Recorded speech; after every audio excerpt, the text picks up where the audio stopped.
السلام علیکم ورحمۃ اللہ۔ آج ہم قاری حنیف ملتانی کا وہ خوبصورت بیان سنیں گے جو بہت ہی زبردست ہے اور وہ بہت فیمس ہے، اور اس کو ہم سنیں اور اندازہ لگائیں کہ ایسے لوگ بھی تھے دنیا کے اندر۔ چلیے ہم بھی سنتے ہیں اور آپ بھی سنیے کہ خواجہ قطب الدین کا جنازہ پڑھنے کے لیے جو مجمع آیا ہوا تھا اس میں کم سے کم 15,000 محدث تھے، 50,000 قاری تھے، 80,000 ناظر قرآن پڑھنے والے تھے۔ ریل، موٹر کار، ہوائی جہاز کچھ نہیں تھا، اتنی دنیا جنازہ پڑھنے آئی تھی۔ جب وصیت نامہ کھولا گیا، توجہ کرنا، بس یہ بات لکھ کر اگر آج آپ لے گئے تو انشاءاللہ میرا وعد کامیاب ہو جائے گا، جلسہ کامیاب ہو جائے گا۔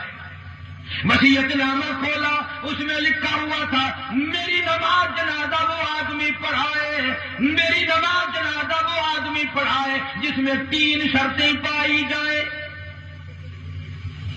میری نماز جنازہ وہ آدمی پڑھائے جس میں 3 شرطیں پائی جائیں۔ پہلی شرط یہ ہے، ساری زندگی میں، ساری جوانی میں آج تک ایک دن بھی اس کی جماعت کی نماز تو کیا تکبیر اولا بھی فوت نہ ہوئی ہو۔ ایسا آدمی میرا جنازہ پڑھائے جس نے جب سے ہوش و حواس سنبھالا ساری زندگی میں اس کی نماز نہیں، جماعت نہ گئی۔ پہلی شرط تو یہ، اور دوسری شرط یہ ہے میری نماز جنازہ وہ آدمی پڑھائے جس کی ساری زندگی میں کبھی تہجد کی نماز قضا نہ ہوئی ہو۔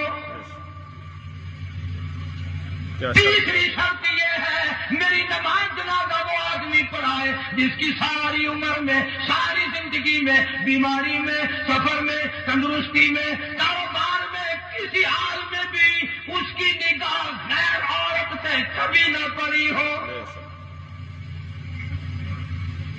غیر محرم عورت سے اس کی کبھی نہ کوئی آگے آنے کو تیار نہ ہوا، نہ محدثین میں سے، نہ مفتیوں میں سے، نہ قاریوں میں سے، نہ عالموں میں سے، نہ حافظوں میں سے، کوئی آگے آنے کو تیار نہیں۔ کیوں؟ سب کو یاد تھا بھی جماعت بھی کبھی نہ کبھی نکل جاتی ہے، تہجد بھی رہ جاتی ہے، اور دوستوں سچائی کا زمانہ تھا اس لیے کوئی آگے نہ آیا۔ اگر آج کوئی یہ وصیت نامہ لکھ کر رکھے گا انشاءاللہ بغیر جنازے کے تشریف لے جانا پڑے گا۔ اگر آج کل ایسا وصیت نامہ بھی لکھو گے، ایسا ملا آگے آئے گا جس نے کبھی فرض بھی نہیں پڑے گا، وہ کہے گا چلو چھوڑو یار، اور بھی اخبار میں فوٹو کو آئے گا۔ تینوں شرطیں بڑی شرط، خواجہ قطب الدین بختیار کاکی رحمت اللہ علیہ کی لکھی ہوئی شرطیں۔ صبح سے لے کر شام ہو گئی، عصر کا وقت آ گیا، جنازہ رکھا ہوا ہے، خلقت خدا کی آئی ہوئی ہے، نہ کسی میں یہ شرطیں پائی جائیں، نہ کوئی جنازہ پڑھائے۔ عصر کی نماز کا وقت جب قریب آیا، ایک آدمی سب میں سے نکل کر آگے آیا، جنازے کے قریب آیا اور منہ سے کپڑا اٹھا کے کہنے لگا، او خواجہ حاصل ہوئی، جاتے جاتے میرا پردہ کیوں کھول گیا؟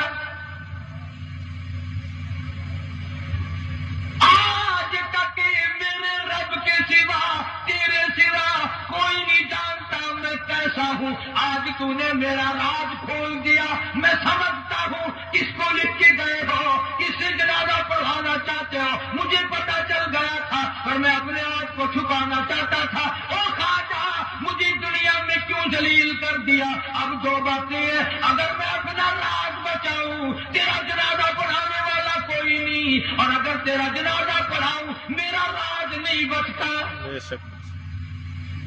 کیسے لوگ تھے، کیسے آج میرا پردہ بچائے، تو نے تو اپنا فائدہ کر لیا، میرا نام لکھ کر چلا گیا، شرطیں میرے بارے میں لکھی ہے، آج کے بعد دنیا مجھے کیا کہے گی؟ ابھی موت نہ جانے کتنا دور ہے، اگر اس کے خلاف ہو گیا میں کالی کملی والے کو کیا منہ دکھاؤں گا؟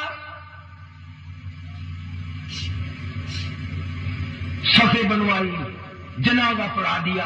میں تاریخ کی طرف سے ذمہ داری سے کہتا ہوں کسی نے اعتراض نہیں کیا کہ تیرے اندر یہ شرطیں نہیں پائی جاتی۔